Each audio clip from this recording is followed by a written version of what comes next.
Sometimes on this journey, I get lost in my mistakes. What looks to me like weakness Every is. week we dive into God's precious and perfect word. Here we are in 1 Peter chapter 3. Today we're going to do verses 1 through 7.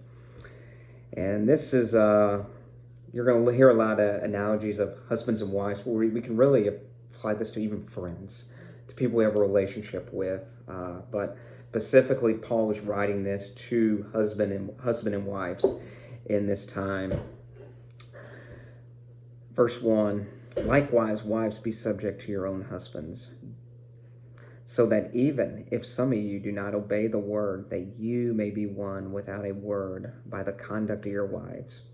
When they see your respectful and pure conduct, do not let your adoring be external, and that the braiding of your hair and putting on gold jewelry, clothing you wear, but let your adoring be the hindering person of your heart and the imperishable beauty of the gentle and quiet spirit, which God has cited and very precious.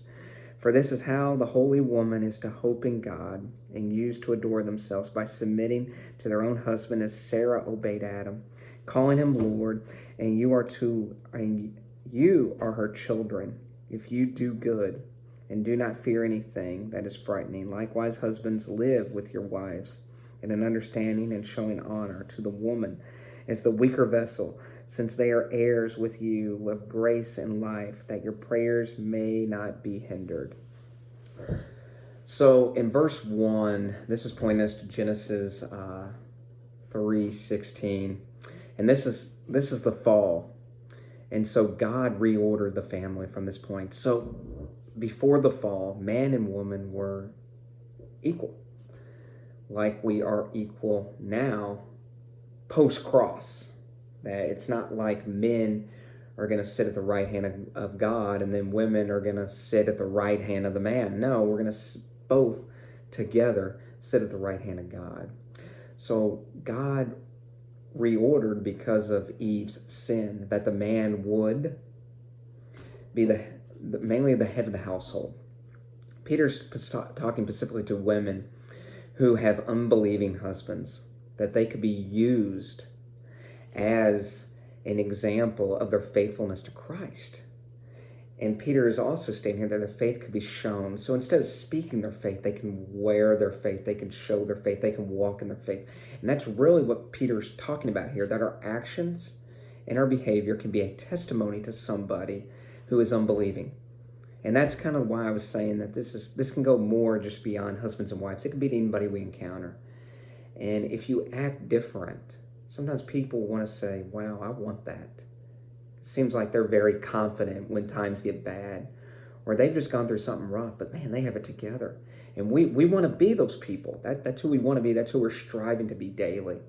So in verse 2, there are two things that Peter's giving us. Respectful and pure conduct in these two actions, treating people that we are completely different from you and how we want to treat them. We're also going into the response of this in kindness. So we're responding out of kindness, even to somebody that we completely don't agree with. So put it this way, we all have somebody that, man, we'd rather be in the opposite room of this person. And it's like they come in, I'm walking out. But really what we need to do to that person is how we show kindness, how we show the love of Christ, is to make an effort to do this. And that's hard. And that's part of, we've talked about denying ourselves, and that's part of that. So now in verse 3, this really, in my opinion, hits at our culture, the flashiness, the jewelry. Right now wealth is placed, in my opinion, on three things: on your house you live in, your car you have, and the jewelry or clothes you wear. And so our culture puts a lot of emphasis on these things. But Peter's telling us here that that's not it. So in verse 4, he kind of gets into what we should be, instead of verse 3, what we shouldn't be. So in verse 4, that we shouldn't be flashy. We should blend in as believers in Christ. That's part of the humbleness. And here, this is kind of referring to Psalm 139, and this is kind of the confidence in that we are wonderfully and perfectly made. And a lot of times we have to use clothes and jewelry, makeup to make us look better, but In God's eyes, we're all wonderfully and perfectly made, even though all of us could find something that we would want to improve on. But by the Creator views us perfect, then we ought to view ourselves perfect in every single individual that we encounter on a daily basis. Verse 5, a man and a woman who serves God must submit to their spouse. But by submitting, we must realize and remember the order of the family. And I'm not saying here, a lot of people under the banner of Christ say the man's the head of the household. He's everything. No, it's like a ranking system. So the husband would be the general, and the wife would be the colonel, and from a military standpoint. But it's also a partnership, and that's the larger contents as a partnership. So certain husbands do stuff better than the wives. Let's go stereotypes. The husbands usually do better with the yard work, while the wives do better cooking. But I've seen some marriages where it's the complete opposite.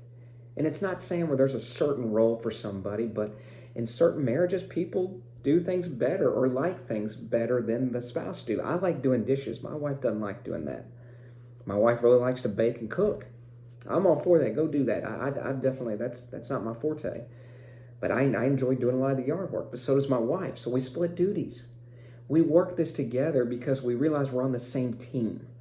And that's what really a marriage needs to be, as a team, as a partnership. That you're in it together, you're one. And that's why in marriage they ask you come together as one. Not two separate people, but as one, working together.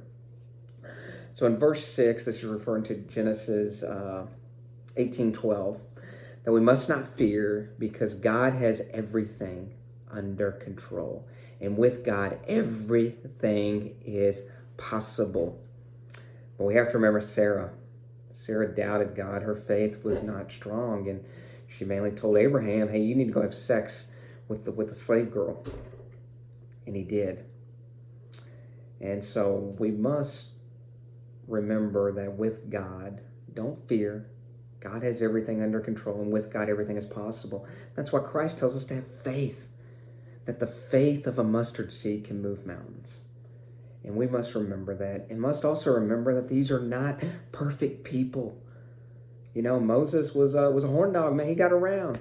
Moses, another guy that had faith, that put his faith at an old age, went to Pharaoh, and that would be going right now to the President of the United States and saying, put it this way, you're going to give me your military. Because during the time of the Egyptian, they had the strongest military, the strongest economy in the world, and that was all on the back of the Israelites. So it'd be like me going to President Biden, President Trump, whoever you want to do, and saying, I want your military, and you're going to give it to me. They would laugh you right out. But Moses, had the confidence in it, but also had the humbleness to do it. So in verse 7, as husbands and also as wives, we are to cherish each other, to love and show honor and respect to our spouse. We are all equal in this together. And that's really what Paul is in this section with, saying that we are all heirs. And since we are heirs with you through grace of life. It's not just a male, it's not just a female. We're both heirs, the same equal. So we should always pray for our spouse and help point each other to Christ and be our rock with each other. So as we take this message, we shouldn't allow certain times under the banner of Christ that we put a ranking system that a male is more important than a female, that the male has all the rights.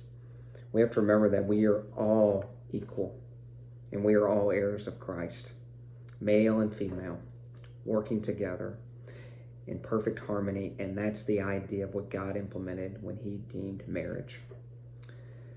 And one day we'll see that full, perfect fulfillment in heaven. So if you have any questions or anything on here, any additional comments, please write me below. I'd be more than happy to